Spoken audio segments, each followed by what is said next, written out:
Equiduct est un marché boursier réglementé européen destiné aux investisseurs privés. Equiduct permet de tirer parti de la nouvelle concurrence entre les bourses en garantissant aux investisseurs l'exécution de leurs ordres au meilleur prix, toutes plateformes confondues. Mardi 2 avril, bienvenue dans le Duplex Bourse après un long week-end de Pâques. En effet, la bourse avait fermé 4 jours sur les places européennes et nous retrouvons comme d'habitude nos experts de la salle des marchés de Bourse Direct. Et aujourd'hui, c'est Romain Daubry qui est avec nous. Romain, bonjour. Bonjour Pierre. Alors, ouverture quasi stable et maintenant on est à peu près à plus 0,6% sur le CAC 40. Malgré des résultats statistiques manufacturiers américains plus mauvais qu'espérés, mais ils viennent de tomber. Les indices PMI européens, eux, sont stables. Donc, beaucoup d'espérance du côté des investisseurs aujourd'hui à la mi-séance. Oui, effectivement, Pierre, ouais, le CAC, comme vous le disiez, est en hausse de 0,60% environ à l'instant. Ce qui se passe, c'est que jeudi dernier, tout s'est passé plutôt dans le calme à Chypre. On a assisté à la faillite ordonnée d'une banque pour la restructuration d'une autre. Voilà, on peut dire que la bourse chypriote n'a pas réouvert encore. Voilà, effectivement, les statistiques américaines un peu mitigées hier n'ont pas trop pénalisé le marché, puisque si le Nasdaq a perdu 0,87%, c'est beaucoup à cause d'Apple qui avait perdu 3%, alors que le Dow Jones n'a terminé en baisse que de 0,04%. Donc en fait, a priori, les choses se passent dans le calme. L'euro a même rebondi après son incursion sous les 1,28 en fin de semaine dernière. Puisqu'on est au-dessus de 1,28, de l'ordre de 1,28,30 pour l'instant. Voilà. Et effectivement, comme vous le disiez, eh bien, les directeurs d'achat manufacturiers français et allemands montrent des signes de stabilisation. Il semblerait que le mouvement de baisse soit enrayé, puisqu'il est sorti à 44 pour la France contre 43,80 le mois dernier, et à 49 pour l'Allemagne contre 48,90 le mois précédent. Donc le marché tient le chemin de la hausse pour l'instant avec pas un volume énorme. Est-ce que l'Espagne inquiète néanmoins, parce qu'elle a annoncé des révisions de croissance pour 2013, moins 1% contre moins 0,5% annoncé. Qu'est-ce que...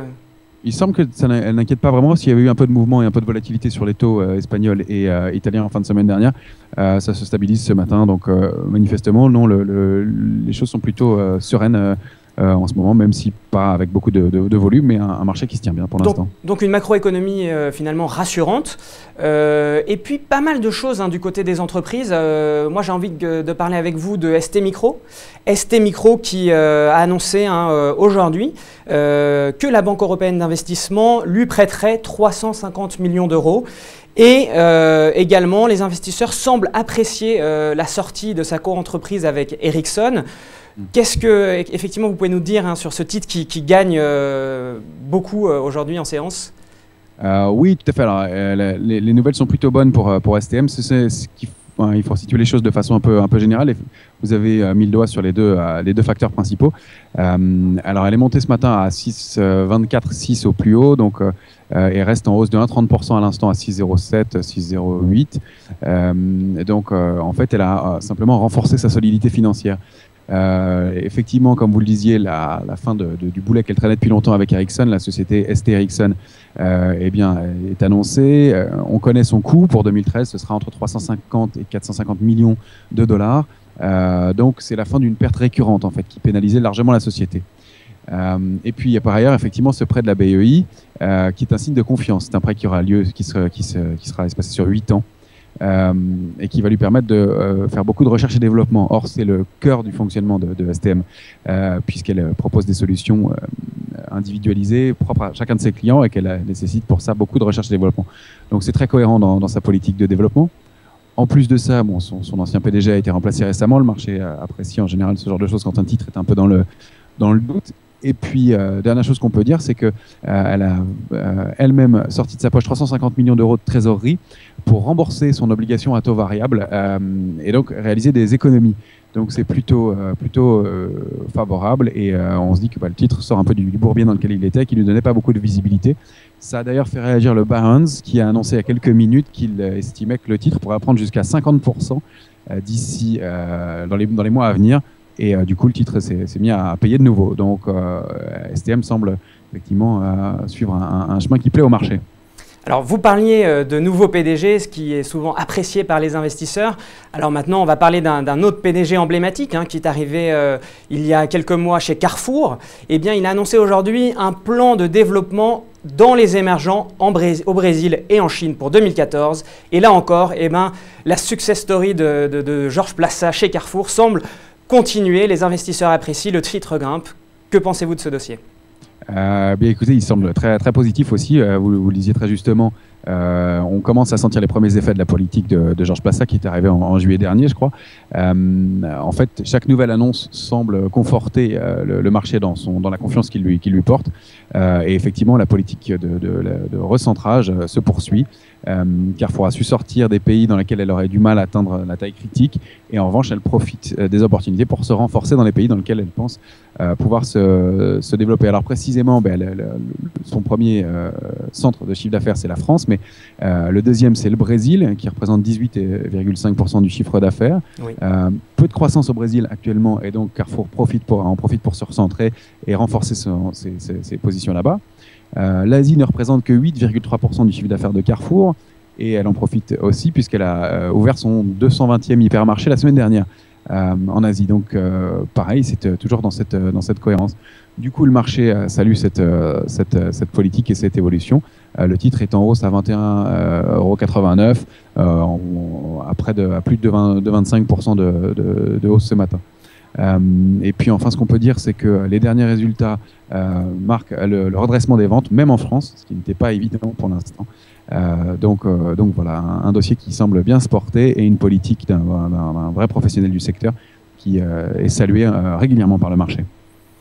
Très bien, donc on a parlé de la microéconomie, on a parlé de la macroéconomie. Si on se place maintenant d'un côté technique, quelles sont les résistances et les supports que vous suivez particulièrement aujourd'hui à la mi-séance ? Alors, sous 3746 points, la tendance restera négative. Ce n'est plus le cas maintenant, on l'a vu. On est en dessous de la première résistance qui est à 3765, puisqu'on le disait environ 3757, 58 points à l'instant. Et puis au-dessus, il faudra réussir à atteindre 3789 pour voir ce objectif important à 3830 et pourquoi pas 3897. Scénario inverse, à contrario, si on corrigeait, les premiers signaux d'alerte seraient sous 3699, mais surtout 687 pour aller voir 3668. 3600 est un support très très important, confirmé par 3570. Et puis le retracement idéal se situerait sur 3508, qui pourrait être une zone d'achat pour entrer sur le marché. Alors enfin, on le disait, l'indice manufacturier américain paru hier a été moins bon que prévu. Et hier, lundi de Pâques, la bourse américaine était ouverte, contrairement aux places européennes. Et du coup, Wall Street a terminé en baisse. En revanche, un autre indicateur dont on n'a pas beaucoup parlé, c'est les projets de construction. Lui a été bon. Et est-ce que vous pensez que c'est plutôt un bon présage finalement pour la croissance américaine et qu'on fait beaucoup, on en fait presque une tonne sur l'indice PMI, mais finalement l'économie américaine va bien? Alors manifestement, les signes sont plutôt favorables. Effectivement, des statistiques mitigées permettent au marché de tenir malgré tout.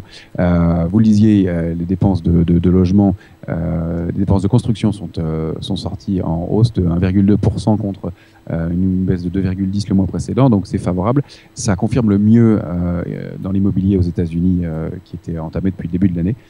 Et bien entendu, le secteur de l'immobilier, c'est fondamental pour la santé financière des Américains.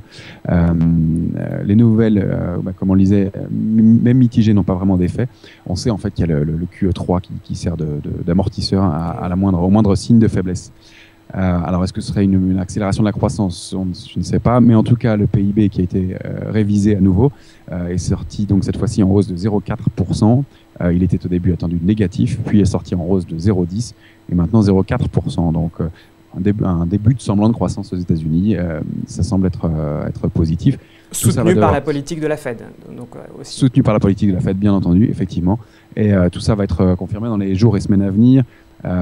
Jeudi et vendredi, on attendra les statistiques de l'emploi, la BCE pour nous cette semaine qui va se réunir, et puis on voit que malgré les coupes budgétaires, le Dow Jones continue à faire régulièrement des plus hauts, puisqu'on en a fait un nouveau plus haut historique hier à 14 606 points.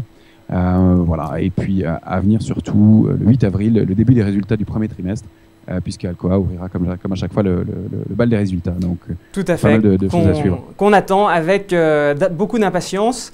C'est terminé pour aujourd'hui. Merci beaucoup Romain pour cette reprise après 4 jours de fermeture.